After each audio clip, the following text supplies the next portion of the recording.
Hello दोस्तों, नमस्कार। कैसे आप सभी लोग। SSG एकेडमी यूट्यूब चैनल पे आपका पुनः स्वागत है। दोस्तों, मैं आपको भारत की राज व्यवस्था सब्जेक्ट पढ़ा रहा था और इसमें मैं आपको भारत के संवैधानिक विकास जो टॉपिक है उसको पढ़ा रहा हूँ। ये भारत का जो संवैधानिक विकास है, इसका आज ये 8वां लेक्चर होगा।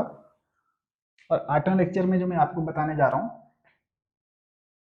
इसमें आज का जो लेक्चर है वो रहेगा अंतरिम सरकार, यानी कि किस प्रकार से अंतरिम सरकार का गठन हुआ, इसमें क्या क्या महत्वपूर्ण चीजें हैं वो आपको बताई जाएगी। इससे पहले मैंने आपको बताया था भारत का जो संविधान सभा है उसका गठन किस प्रकार से हुआ, क्या क्या प्रावधान उसमें किए गए थे। तो ये जो अंतरिम सरकार है, जैसे कि मैंने बताया, ये अंतरिम सरकार जो कैबिनेट मिशन आई थी 1924 मार्च 1946 को भारत में, उसके द्वारा प्रावधान किया गया था कि भारत में एक तो संविधान के निर्माण के लिए सभी संविधान सभा का गठन किया जाना चाहिए और एक अंतरिम सरकार का गठन शासन व्यवस्था को संचालित करने के लिए किया जाना चाहिए। ठीक है। और ये जो अंतरिम सरकार है उसमें सभी सदस्य सभी राजनीतिक दल उसमें सम्मिलित हो। तो इस प्रकार से जुलाई जुलाई 1946 को ये संविधान सभा के चुनाव हुए। ठीक है। और उसके बाद कांग्रेस की सरकार उसमें बनी। 208 सदस्य इसमें कांग्रेस को बहुमत मिला। सरकार तो खैर मिलकर बननी थी, लेकिन 208 सदस्य इसमें कांग्रेस को मिले और 73 इसमें मुस्लिम लीग को और 15 अन्य। तो इस प्रकार से जो तत्कालीन वायसराय थे लॉर्ड वेवेल के द्वारा, उस समय बहुमत था, उस समय कांग्रेस को बहुमत था, तो उन्होंने जवाहरलाल नेहरू जी को 6 अगस्त 1946 को पंडित जवाहरलाल नेहरू जी को अंतरिम सरकार का गठन करने के लिए आमंत्रित किया, बहुमत के आधार पर लॉर्ड वेवेल के द्वारा। ठीक है। 6 अगस्त के बाद फिर 12 अगस्त को इन्होंने इस प्रस्ताव को स्वीकार कर लिया। 1946 12 अगस्त 1946 को जवाहरलाल नेहरू जी के द्वारा इस प्रस्ताव को स्वीकार कर लिया गया। फिर क्या हुआ कि ये जो जिन्ना थे, मुस्लिम लीग के जो नेता थे, मोहम्मद अली जिन्ना, ये इनकी मांग थी शुरू से ही कि हमें अलग से पाकिस्तान दे दिया जाए। ठीक है। लेकिन कैबिनेट मिशन योजना के द्वारा इस मांग को ठुकरा दिया गया था, जिससे इन लोगों के अंदर देश की भावना और प्रबल होती जा रही थी। और ऊपर से फिर ये इनको जो है ना मात्र 73 सदस्य इसमें मिले थे, तो यहाँ से भी इनके अंदर किसी ना किसी तरह की गलत भावना मन में जाग रही थी। तो इन्होंने क्या किया, 15 अगस्त को बंबई में एक बैठक बुलाई अपने घर पे, और इसमें 16 दिसंबर को प्रत्यक्ष कार्रवाई दिवस 16 अगस्त को 16 अगस्त को 16 अगस्त 1946 को प्रत्यक्ष कार्रवाई दिवस के रूप में मनाने का फैसला लिया। मुस्लिम लीग इस दिन क्या करेगी, पूरे देश में प्रत्यक्ष कार्रवाई दिवस, डायरेक्ट एक्शन डे मनाएगी। ठीक है। और इसका परिणाम क्या हुआ, जगह जगह पर इसमें जो है ना दंगे होने लगे। ठीक है। और ये दंगे की शुरुआत कहाँ से हुई, कलकत्ता से। तत्कालीन कलकत्ता, अब तो इसका नाम कोलकाता हो गया है। कलकत्ता से जो है ना 17 अगस्त को इसकी शुरुआत हुई दंगे की। ठीक है। और ये पूरे भारत में जो धीरे धीरे ये दंगे फैलते गए। ठीक है। उसके बाद फिर 30 अक्टूबर को एक नोआखाली जगह का नाम पड़ता है,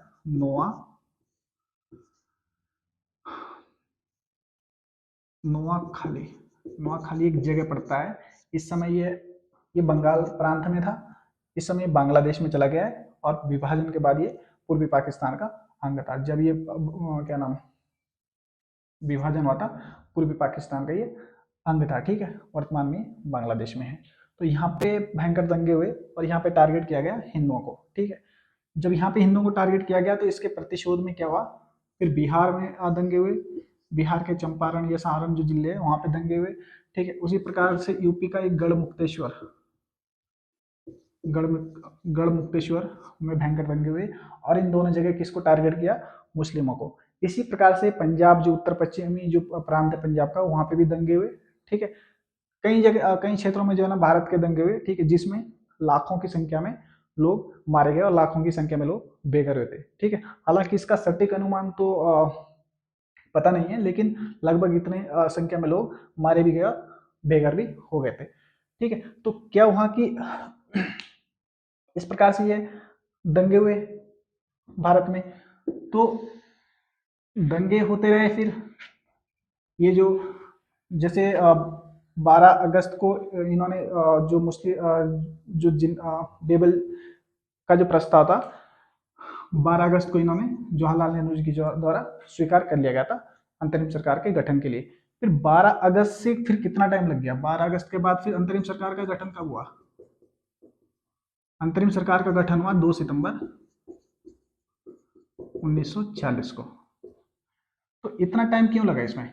जवाहरलाल नेहरू जी के द्वारा जिन्ना को समझाने का बहुत प्रयास किया कि भाई आप भी जो है ना अंतरिम सरकार का अंग बने, आप भी अपनी जो पार्टी है उसको अंतरिम सरकार में सम्मिलित करें। लेकिन ये बंदा अड़ा रहा पाकिस्तान की मांग पर, ठीक है। और ये दंगे करा गई माना भारत में, बहुत ज्यादा दंगे इसने कराए थे। मोहम्मद अली जो जिन्ना है उसी की देन मानी जाती है। और एक उस समय बंगाल में जो प्रधानमंत्री थे, उस समय जो प्रांतों में जो बंगाल के जो प्रधानमंत्री थे सूरावर्दी, ठीक है, उसने भी दंगे को भड़काने में जो है ना एक प्रकार से काम किया था, ठीक है। उसने 16 अगस्त को बंगाल में छुट्टी करवा दी, सार्वजनिक अवकाश घोषित करा दिया, जिससे कि दंगे और बढ़ गए, ठीक है। तो इस प्रकार के कार्य ये लोग करते थे भारत में दंगे भड़काने के, ठीक है। तो कांग्रेस ने भी प्रत्यक्ष रूप से इन दोनों को ही दंगे भड़काने के लिए जिम्मेदार ठहराया था, मोहम्मद अली जिन्ना को और ये सूरावर्दी जो बंगाल के प्रधानमंत्री थे। तो इस प्रकार से दंगे हुए। 2 सितंबर को अंतरिम सरकार का गठन किया गया, ठीक है। तो इस बीच जो प्रधानमंत्री जो जवाहरलाल नेहरू जो थे, जो प्रधानमंत्री बने हमारे स्वतंत्र भारत के पहले प्रधानमंत्री, उन्होंने इस बीच मोहम्मद अली जिन्ना को समझाने का भरसक प्रयास किया, लेकिन वो नहीं माने। अंत में इन्होंने जो है ना एक 12 सदस्यीय अंतरिम सरकार का गठन किया। और इसमें कौन थे? सबसे पहले तो आप ले लीजिए इन्हीं का नाम, जवाहरलाल नेहरू। जवाहरलाल नेहरू इनको दिए गए ये उपाध्यक्ष थे, जो कार्यकारिणी जो थी उसके उपाध्यक्ष थे। बाकी विदेश मामले भी इन पे थे और राष्ट्रमंडल के जो मामले थे वो भी इन पे ही थे, ठीक है। इसी प्रकार से नंबर 2 पे आप राजेंद्र प्रसाद जी को ले लीजिए, डॉक्टर राजेंद्र प्रसाद। उसके बाद सरदार वल्लभ भाई पटेल, वल्लभ भाई पटेल। फिर सरदार बलदेव सिंह, सरदार बलदेव सिंह। राजगोपालाचारी जी,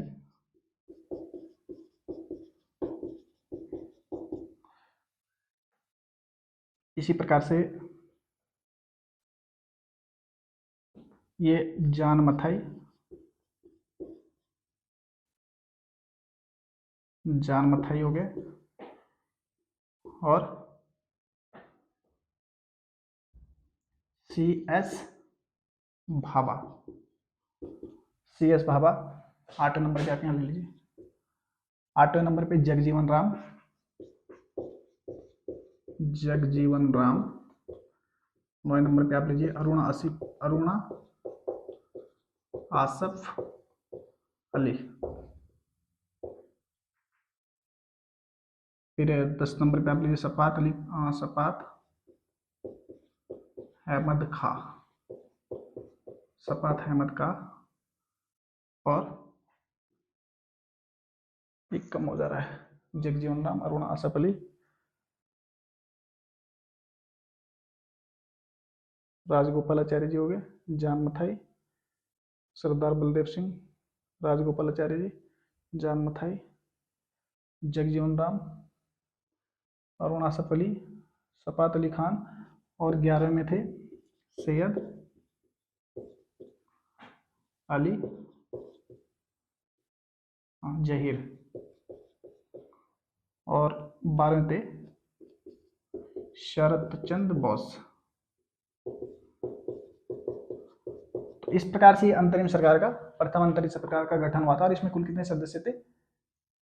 12। इस प्रकार से 2 सितंबर के बाद फिर जो बेवेल जी, जो लॉर्ड बेवेल थे, वायसराय थे, उन्होंने फिर भी बहुत मनाया मोहम्मद अली जिन्ना को कि भैया आप आइए और अंतरिम सरकार में पार्टिसिपेट कीजिए, ठीक है। फिर इन्होंने अंत में ये मान गए और 26 अक्टूबर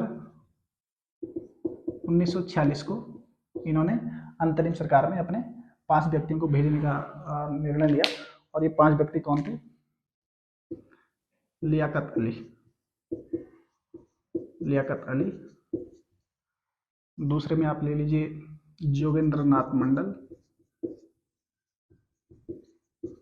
जोगेंद्र नाथ मंडल।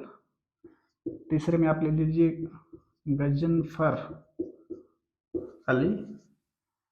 चौथे में आप ले लीजिए आई चुंद्रीकर, चुंद्रीकर। और पांचवें में अब्दुल रब निस्तार, अब्दुल रब निस्तार है नाम, यहाँ पे थोड़ा कंफ्यूज हो रहे होंगे।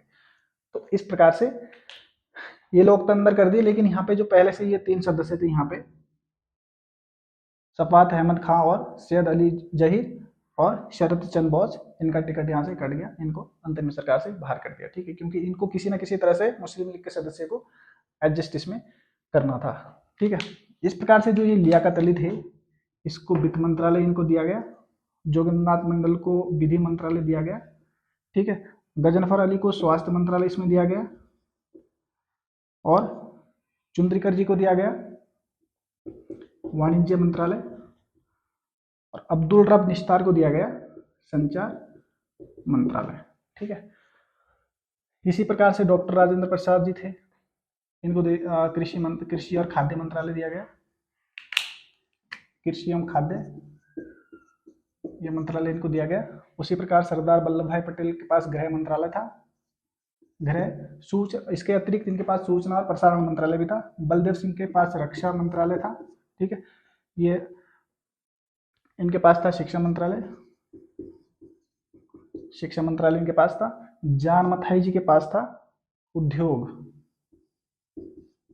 एवं आपूर्ति मंत्रालय, और सी एस भाभा जी के पास था खनन और ऊर्जा। इस प्रकार से ये मंत्रालयों का इसमें विभाजन कर दिया गया था, ठीक है। तो ये सारी चीजें आप ध्यान रखेंगे, एग्जाम की दृष्टि से बहुत महत्वपूर्ण था। तो इस प्रकार से ये मुस्लिम लीग अंतरिम सरकार में शामिल तो हो गए, लेकिन इन्होंने क्या किया, इनका जो मकसद था अंतरिम सरकार में आने का, पाकिस्तान की जो मांग है उसको प्रबल करना था, ठीक है। तो यहाँ तो आगे, लेकिन अब यहाँ आके इन्होंने क्या किया, एक तो जो पाकिस्तान की मांग है उसको सुदृढ़ करना था, ठीक है, और दूसरा इन्होंने क्या किया, यहाँ का जो शासकीय कार्य है उसको प्रभावित किया, ठीक है, और अवरुद्ध किया, ठीक है, मतलब काम को आगे नहीं बढ़ने दिया, और ना ही किसी प्रकार का काम इसमें अंतरिम सरकार में होने दिया। इस प्रकार से अंतरिम सरकार जो एक प्रकार से बेकार की संस्था इसमें बन गई, ठीक है। एग्जाम की दृष्टि से बहुत महत्वपूर्ण है दोस्तों, कभी कभी आ जाता है कि मुस्लिम इसमें कौन सा मुस्लिम लीग का सदस्य नहीं था अंतरिम सरकार में, ठीक है, या किसको इसमें किस व्यक्ति को कौन सा विभाग या मंत्रालय दिया गया था। ये चीजें बहुत इंपॉर्टेंट है एग्जाम की दृष्टि से। अब आगे चलते हैं दोस्तों। इस तरह से धीरे धीरे ये जो संवैधानिक विकास का जो हमारा टॉपिक है, ये भी अपनी एंड पे है। इसके बाद 2 लेक्चर इसके बचे हुए हैं, उसको भी जल्दी से जल्दी निपटाने का प्रयास करेंगे, क्योंकि आगे बहुत सारे एग्जाम्स है। जैसे उत्तराखंड में देख लो, पुलिस कांस्टेबल का है, सब इंस्पेक्टर का है, फॉरेस्ट गार्ड का है, लेखपाल पटवारी, बहुत सारे एग्जाम है, ठीक है। इसी प्रकार से एसएससी के भी एग्जाम्स बहुत सारे हैं, तो उसके हिसाब से मैं इसको प्रिपेयर करा रहा हूँ आपको। अब दोस्तों आगे चलते हैं। 20 फरवरी 1947 को ब्रिटेन के प्रधानमंत्री थे उस समय क्लीमेंट एटली, इन्होंने ब्रिटिश संसद का जो हाउस ऑफ कॉमन्स सदन है, यानी कि लोकसभा, ठीक है, वहां पे घोषणा की कि जो ब्रिटिश जो अंग्रेज है वो जून 1948 तक भारतीयों को स्वतंत्रता दे देंगे, ठीक है। और इसके बाद इन्होंने क्या कर दिया, लॉर्ड जो बेवेल थे भारत में वायसराय, इनकी जगह किसको भेज दिया, लॉर्ड माउंटबेटन को भारत का वायसराय भेजा गया। ये 34वें वायसराय थे भारत के, ठीक है, और ये अंतिम वायसराय थे एक प्रकार से भारत के। इस प्रकार से स्वतंत्र भारत के ये प्रथम गवर्नर जनरल भी बने थे, ठीक है। तो इनको भेजा गया, और ये आदमी कब पहुंचा यहाँ पे, 22 मार्च 1947 को, ठीक है। 22 मार्च 1947 को जब ये भारत पहुंचा, तो इसने 24 मार्च से और 15 अप्रैल तक जो देश के जो नेता थे, विभिन्न दलों के जो नेता थे, उनसे इस विषय में विचार विमर्श किया कि किस प्रकार से भारत में जो आंतरिक जो अशांति फैली हुई है इसको किस प्रकार से शांत किया जा सकता है। तो इन्होंने सबसे पहले मुलाकात करी थी जवाहरलाल नेहरू जी से। उसके बाद 31 मार्च, ध्यान रखें एग्जाम में आ जाता है कभी, 31 मार्च 1947 में इन्होंने मुलाकात करी थी पंडित महात्मा गांधी जी से। ठीक है, इसके बाद ये सरदार वल्लभ भाई पटेल जी से मिले। उसके बाद एक दल के साथ इन्होंने मुलाकात की थी जिसमें लियाकत अली जी ये भी थे। ठीक है, उसी प्रकार से जिन्ना जी से इन्होंने मुलाकात करी थी, मोहम्मद अली जिन्ना से। ठीक है, उसके बाद जो सिख समुदाय के जो नेता थे, ठीक है, जैसे बलदेव सिंह जो अभी इसमें अंतरिम कैबिनेट में भी थे, अंतरिम जो सरकार थी उसमें भी थे। तो इस प्रकार से इन लोगों से इन्होंने मुलाकात करी और उसके बाद इन्होंने जो देशी रियासतें थी वहाँ पे जो राजा लोग थे उनसे भी मुलाकात करी। लेकिन अंत में निष्कर्ष क्या निकला? भारत विभाजन। भारत विभाजन यानी कि जो पाकिस्तान की जो मांग है मुस्लिम लीग की, इसको पूरा कर देते हैं और भारत में जो शांति है, उस शांति व्यवस्था है उसको कायम रखते हैं। ठीक है, तो महात्मा गांधी जी ने इनको सुझाव दिया था जब ये महात्मा गांधी जी से मिले थे कि आप एक काम करो, जो अंतरिम सरकार है वो पूरी की पूरी उठा के किसके हवाले कर दो, मोहम्मद अली जिन्ना को। कम से कम तब तो ये मानेगा, तब तो भारत में जो दंगे भड़का रहा है, ठीक है, तब तो ये दंगे कम हो गए कम से कम। ठीक है, तो इस प्रकार से महात्मा गांधी जी ने तो बोल दिया कि भाई जिन्ना को बना दो। ठीक है, जवाहरलाल नेहरू जी की जो जगह है किसको दे दो, जिन्ना जी को। लेकिन उसके बाद जो कांग्रेस, अखिल भारतीय जो कांग्रेस कमेटी है, इसने इसका विरोध किया। ठीक है, इसने इसका विरोध किया। इस प्रकार से ये सुझाव भी इनका काम नहीं आया। तो ये जो विभाजन का विरोध करने वालों में एक व्यक्ति और भी थे, अब्दुल कलाम आजाद, मौलाना अबुल कलाम आजाद। ठीक है, तो ये जो मौलाना अबुल कलाम आजाद है, ये शुरू से ही भारत के विभाजन के खिलाफ थे और इन्होंने कहा था कि मैं लास्ट तक इसका विरोध करूंगा। ठीक है, इसी प्रकार से महात्मा गांधी जी थे, उन्होंने भी कांग्रेस को यही कहा था कि अगर आपने भारत का विभाजन किया तो आपको मेरी लास्ट से होकर गुजरना पड़ेगा और जब तक मैं जिंदा हूं तब तक किसी भी प्रकार से भारत के विभाजन के लिए राजी नहीं होऊंगा, और अगर कांग्रेस मेरे पास आती है स्वीकृति मांगने के लिए, इसको भी कभी अपनी इसमें स्वीकृति नहीं दूंगा। इस प्रकार से महात्मा गांधी जी ने भी कहा था। फिर ये 2 अप्रैल को पुनः महात्मा गांधी जी 2 अप्रैल को पुनः मिले उनसे, लॉर्ड माउंटबेटन से। ठीक है, उन्होंने फिर प्रस्ताव रखा कि भैया आप जो है ना जिन्ना के हवाले अंतरिम सरकार को कर दें, कम से कम दंगे नहीं होंगे। ठीक है, और इसका भयंकर विरोध किया फिर पंडित जवाहरलाल नेहरू जी ने और सरदार वल्लभ भाई पटेल ने। ठीक है, तो बाद में क्या हुआ कि जो अबुल कलाम आजाद जी है, इनका एक ख्याल था, इनका कहना था कि बाद में सरदार वल्लभ भाई पटेल के विरोध करने के बाद ये जो महात्मा गांधी जी थे, ये भारत विभाजन के लिए राजी हो गए थे और इसके समर्थक भी हो गए थे। तो इस प्रकार से ये जो निष्कर्ष निकाला था माउंटबेटन जो थे उस समय वायसराय, इन्होंने भारत विभाजन का रास्ता निकाला और इस कार्य में इनकी जो काफी मदद की थी उनकी वाइफ थी लेडी माउंटबेटन। ठीक है, उन्होंने भी इस कार्य में इनकी काफी मदद करी। इसके बाद क्या हुआ कि जो विभाजन की योजना है इसको लेके ये कहाँ गए माउंटन जी, लॉर्ड माउंटबेटन ब्रिटेन गए। ठीक है, ब्रिटेन गए और ब्रिटेन की संसद में ये जो इन्होंने यहाँ जो योजना बना के गए थे उसको प्रस्तुत किया। बाद में जो ब्रिटेन की जो सरकार है माउंटबेटन जी को अपनी स्वीकृति दे दी और स्वीकृति लेके भारत आए। पुनः भारत के जो नेता लोग थे, राजनीतिक जो पार्टियां थी, उनसे विचार विमर्श करके उनसे अपनी सहमति लेके फिर क्या हुआ, 3 जून 1947 को इन्होंने विभाजन की जो इन्होंने विभाजन की जो योजना बनाई थी उसको पारित कर दिया। ठीक है, तो इस प्रकार से ये जो विभाजन की योजना पारित करी, इसको हम किस नाम से जानते हैं, माउंटबेटन योजना के नाम से, माउंटबेटन योजना। ठीक है, इसको और एक नाम और भी दिया गया है, मनबांटन योजना। ठीक है, मनबांटन मतलब भारत और पाकिस्तान 2 अलग अलग देश इसके द्वारा बनाए गए। ठीक है, तो इस प्रकार से देख लीजिए आप, अगर आप शुरू से ही देखेंगे कि जो ये ब्रिटेन के जो लोग थे, ब्रिटिशर्स थे, कि किस प्रकार से फूट डालो शासन करो की नीति का अनुसरण किया और उसी के नीति के आधार पर जो है ना लास्ट में इनके गले की हड्डी बन गई फिर। ठीक है, पहले तो इन्होंने दोनों को हिंदू मुस्लिम को आपस में यहाँ पे जो है ना फूट डालो शासन करो नीति का अनुसरण करा दिया, बाद में इनके लिए गले की हड्डी बन गई कि अब किस प्रकार से करें।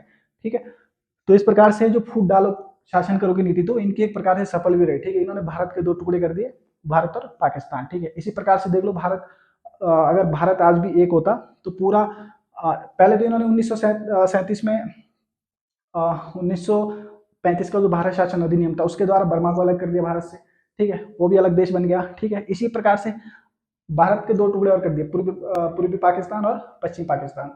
तो पूर्वी पाकिस्तान बाद में क्या बना, बांग्लादेश। तो इस प्रकार से इन्होंने भारत के कई टुकड़े किए और ये अपनी जो मकसद है उसमें ये सफल भी हुए, ठीक है। तो इस प्रकार से दोस्तों ये अंतरिम सरकार का गठन हुआ।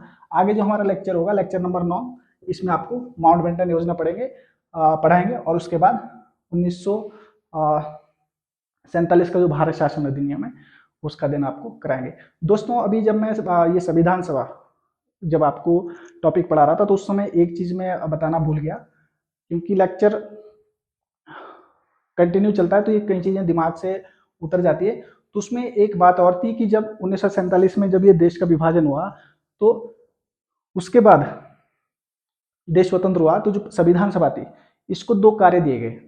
एक तो देश के लिए संविधान सभा का संविधान का निर्माण करें और दूसरा देश के लिए कानून बनाए, ठीक है। तो जब ये कानून बनाने का जब काम करती थी तो इसकी जो अध्यक्षता करते थे वो जीवी मावलकर जी इसकी अध्यक्षता करते थे, ठीक है। और जब ये संविधान सभा के रूप में संविधान निर्माण का काम करती थी तो डॉक्टर राजेंद्र प्रसाद जी इसकी अध्यक्षता करते थे, ठीक है।